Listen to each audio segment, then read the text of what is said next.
जय जगन्नाथ। नमस्कार दर्शक बंधु, प्रेरणा को आपण मानक अनेक अनेक स्वागत। भगवान ये सुंदर सृष्टि रे छोट हो बड़ हो समस्त किसी स्वतंत्रता थाए।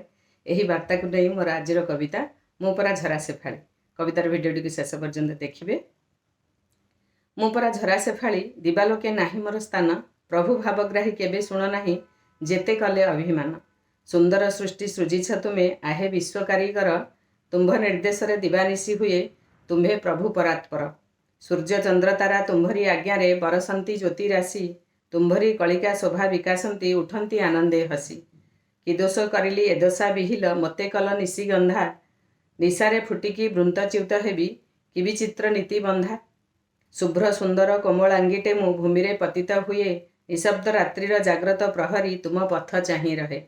सांत्वनार वार्ता दिय त्राणकर्ता, मुकाळे टिकिए भिन्न, कौल तनुम स्वाच्छंद्य लभिब जोछना ढालिब जह्न।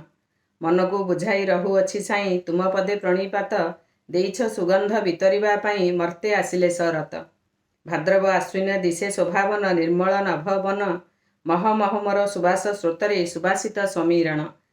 लोड़ा नाही मोर दिनर आदर सुशी तले मुहि खुशी, चांदिनी रातिर परिटिए मुहि बंचिबी मु हसी हसी। नव रविकरे कुसुम फुटई देवा देवी पूजा पाई, मुझे अनन्या धरित्री सुकन्या रात्रे फुटुथिबी रही। माटी माँ आम स्वर्ग ठारु बड़ तार पूजा करुथिबी, उइले आदित्य समर्पित होई सुस्वागत करुथिबी। ज्योत्स्ना विधौत रूपली चादरे टिपि टिपि मोर चिन्ह, भावना राज्य को टाणी नहीं जाए कवि भावुकंक मन। भिडियोटी शेष पर्यंत देखि बहुत बहुत धन्यवाद।